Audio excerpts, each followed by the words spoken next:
സാക്ഷാൽ ശ്രീ ഗുരുവായൂരപ്പന്റെ ഭക്തരോടുള്ള ഭക്തവാത്സല്യത്തിന്റെ കഥ പറഞ്ഞാലും പറഞ്ഞാലും തീരുന്നതല്ല. സത്യത്തിൽ ഈ പറയുന്നത് ഒരു കഥയല്ല, നടന്ന ഒരു കാര്യം തന്നെയാണ്. ഈ കഥ പറയുന്നത് ഇങ്ങനെയാണ്. അതായത് അദ്ദേഹം പറയുന്നു, ഞാൻ പോലും ജനിക്കുന്നതിന് മുൻപ് എന്റെ അപ്പൂപ്പനും അമ്മൂമ്മയും ഗുരുവായൂരപ്പനെ തൊഴാനായിട്ട് ഗുരുവായൂരമ്പലത്ത് പോകുമായിരുന്നു. ഇന്നത്തെ പോലെ തിക്കും തിരക്കും ഒന്നുമില്ലായിരുന്നു. അതുപോലെ തന്നെ ക്യൂവും ഇല്ലായിരുന്നു. ഒന്നിനും പണമടിച്ച് രസീതും വാങ്ങണ്ട.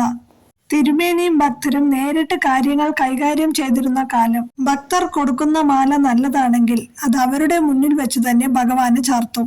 ആരാണോ ആ മാല കൊടുക്കുന്നത്, ആ മാല അണിഞ്ഞു നിൽക്കുന്ന ഭഗവാനെ കാണാൻ ഭക്തർക്ക് അന്ന് ഭാഗ്യമുണ്ടായിരുന്നു. പായസത്തിന് പറഞ്ഞ് അതിനുള്ള പണം കൊടുത്താൽ തിരുമേനി പായസം ഉണ്ടാക്കി ഭഗവാന് നിവേദിക്കുമായിരുന്ന കാലം. ആ നിവേദ്യം പിന്നെ ഭക്തന് നൽകുകയും ചെയ്തിരുന്നു. അതിനുവേണ്ടി 2-4 മണിക്കൂർ കാത്തിരിക്കാനും ഭക്തർ ഒരുക്കമായിരുന്നു. തേങ്ങയും 2-3 ചക്രവും കൊടുത്താൽ ഗണപതി ഹോമം നടത്തി പ്രസാദവും കിട്ടുമായിരുന്നു. അക്കൂട്ടത്തിൽ പാലും ശർക്കര ചോറും കിട്ടുമായിരുന്നു. അങ്ങനെയിരിക്കെ തന്റെ അപ്പൂപ്പനും അമ്മൂമ്മയും ക്ഷേത്രത്തിലെത്തിയ ഒരു ദിവസം അവർ ക്ഷേത്രത്തിനകത്തേക്ക് ചെന്നപ്പോൾ ശ്രീകോവിലിനു മുന്നിൽ മേൽശാന്തി വിഷണ്ണനായി നിൽക്കുന്നു. അല്പം മാറി ഒരു മൺചട്ടിയിൽ കുറച്ചു ശർക്കര പായസവുമായി ഒരു ഭക്തൻ നിൽക്കുന്നു. അരുതാത്തത് എന്തോ സംഭവിച്ചതുപോലെ തോന്നുകയും ചെയ്യുന്നു. ഭഗവാനെ കണ്ട് തൊഴാൻ വന്ന വേറെ 4-5 ഭക്തരും നിശബ്ദരായി മൺചട്ടിയിലേക്ക് നോക്കി നിൽക്കുന്നു. കീഴ്ശാന്തി അത്യധികം കുറ്റബോധത്തോടെ കണ്ണീരോടെ മേൽശാന്തിയോട് പറയുന്നു, ക്ഷമിക്കണം, എനിക്ക് തെറ്റുപറ്റിപ്പോയി. അപ്പോൾ മേൽശാന്തി പറയുന്നു, എന്നോടല്ല ഭഗവാനോടാണ് ക്ഷമ ചോദിക്കേണ്ടത്. ഭക്തന്റെ മനസ്സ് ഭഗവാന് കാണാൻ കഴിയുന്നിടത്തോളം കാലം മറ്റാർക്കാണ് കാണാൻ കഴിയുക? അങ്ങോട്ട് തന്നെ ക്ഷമ ചോദിച്ചോളൂ. മേൽശാന്തി ഭഗവാനെ നോക്കി തൊഴുതുകൊണ്ട് ഇങ്ങനെ പറഞ്ഞു, എന്താ ഉണ്ടായത്? എന്റെ അമ്മൂമ്മ അടുത്തു നിന്ന മറ്റൊരു സ്ത്രീയോട് ഇങ്ങനെ ചോദിച്ചു. ആ സ്ത്രീ അമ്മൂമ്മയോട് പറഞ്ഞു, ആ സംഭവം ഓർക്കുമ്പോൾ തന്നെ ദേഹം ഇങ്ങനെ കുളിരണിയുന്നു. അന്ന് രാവിലെ മേൽശാന്തി പതിവുള്ള ചടങ്ങുകളിലായിരുന്നു. ഒരു ഭക്തൻ സഞ്ചിയിൽ കുറച്ച് അരിയും ശർക്കരയുമായി വന്നു. കീഴ്ശാന്തി ആ ഭക്തന്റെ കയ്യിലുള്ള സഞ്ചിയിൽ നിന്നും കുറച്ച് അരി കയ്യിലെടുത്തു നോക്കി. ഇത് കൊള്ളില്ല, ഒട്ടും വൃത്തിയുമില്ല, നെല്ലും കല്ലും എല്ലാം ഉണ്ടല്ലോ, ഇതിവിടെ വേണ്ട. അപ്പോൾ ആ ഭക്തൻ പറഞ്ഞു, അയ്യോ അങ്ങനെ പറയരുതേ, ഞാൻ ഒത്തിരി പണിപ്പെട്ട് കുത്തിയെടുത്ത അരിയാണ്. ഇന്ന് തന്നെ ഇത് ഭഗവാന് നിവേദിക്കണം. അടിയന്റെ അതൊരു നേർച്ചയാണ്, അടിയനെ സങ്കടപ്പെടുത്തരുതേ. അപ്പോൾ കീഴ്ശാന്തി പറയുന്നു, പറഞ്ഞിട്ടും സങ്കടപ്പെട്ടിട്ടും യാതൊരു കാര്യവുമില്ല. ഈ അരി നിവേദിക്കാനുള്ള പായസത്തിന് കൊള്ളില്ല. അപ്പോൾ അദ്ദേഹം പറയുന്നു, തിരുമേനി ഇത് സ്വീകരിക്കണം, അടിയന്റെ നേർച്ചയാണ്. ആ സാധു മനുഷ്യൻ സഞ്ചി വീണ്ടും കീഴ്ശാന്തിയുടെ നേരെ നീട്ടി. അപ്പോൾ കീഴ്ശാന്തി പറയുന്നു, തനിക്കെന്താ, പറഞ്ഞാൽ മനസ്സിലാവില്ലേ? അപ്പോൾ അദ്ദേഹം പറയുന്നു, അങ്ങനെ പറയരുതേ, ഇത് ഇന്ന് തന്നെ ഭഗവാന് നിവേദിക്കണം. അടിയന്റെ ഒരു നേർച്ചയാണ് തിരുമേനി. ഓഹോ, എങ്കിൽ താൻ തന്നെ അങ്ങ് നിവേദിച്ചോളൂ എന്ന് പറഞ്ഞ് സഞ്ചി വാങ്ങി പുറത്തേക്കെറിഞ്ഞു. എന്റെ ഭഗവാനെ, ഗുരുവായൂരപ്പ എന്ന് പറഞ്ഞ് ഉറക്കെ കരഞ്ഞുകൊണ്ട് അയാൾ പുറത്തേക്കോടി. നിലത്ത് വീണ് തെറിച്ചു വീണ അരിമണികൾ പെറുക്കി സഞ്ചിയിലിട്ടുകൊണ്ട് നടക്ക് നേരെ നോക്കി പൊട്ടിക്കരഞ്ഞു ആ പാവം ഭക്തൻ. പിന്നെ സാവധാനം മുന്നോട്ട് നടന്നു. അപ്പോൾ ഒരു കാളവണ്ടിയിൽ കലവും ചട്ടികളുമായി ഒരു കച്ചവടക്കാരൻ അതുവഴി പോകുന്നത് കണ്ടു. കീഴ്ശാന്തി പറഞ്ഞ കാര്യം അപ്പോൾ അയാൾ ഓർത്തു. എന്നാൽ താൻ തന്നെ അങ്ങ് നിവേദിച്ചോളൂ എന്നല്ലേ കീഴ്ശാന്തി പറഞ്ഞത്? അയാൾ വണ്ടിക്കാരനിൽ നിന്നും ഉരുളിയുടെ ആകൃതിയിലുള്ള ഒരു മൺചട്ടി വാങ്ങി. ക്ഷേത്രത്തിന് വടക്കുഭാഗത്തുള്ള കുളത്തിൽ പോയി മുങ്ങിക്കുളിച്ചു. കുളത്തിന് സമീപം അടുപ്പം കൂട്ടി പായസം ഉണ്ടാക്കി. അവിടെ അടുത്തുള്ള ഒരു മരത്തിന് ചുവട്ടിൽ അംഗഭംഗം വന്ന ഒരു കൃഷ്ണ വിഗ്രഹം ആരോ മരത്തിൽ ചാരി വെച്ചിട്ടുണ്ടായിരുന്നു.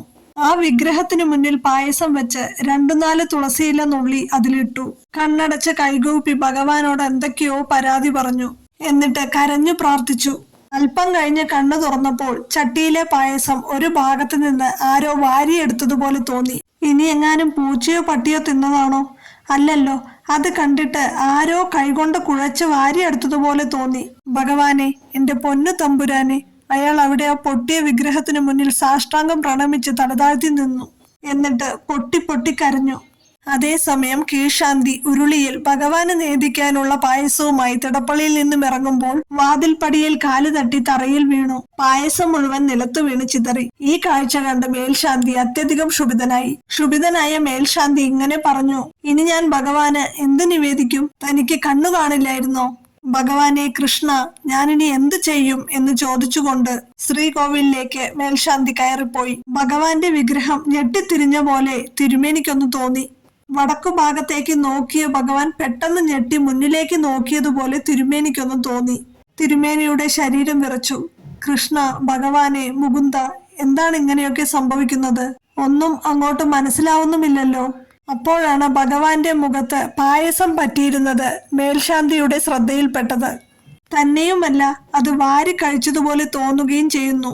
ഒന്നും മനസ്സിലാവാതെ തിരുമേനി പുറത്തേക്കിറങ്ങി. ആ സമയം ഒരു ചട്ടിയിൽ കുറച്ച് പായസവും കൊണ്ട് ഒരുവൻ ഭഗവാനെ വിളിച്ചു കരഞ്ഞുകൊണ്ട് ഓടി വന്നു. നിലത്ത് തെറിച്ചു കിടക്കുന്ന പായസത്തിലേക്കും അയാളുടെ കയ്യിലുള്ള ചട്ടിയിലുള്ള പായസത്തിലേക്കും കീഴ്ശാന്തി മാറി മാറി നോക്കി. കീഴ്ശാന്തിക്ക് എല്ലാം മനസ്സിലായി.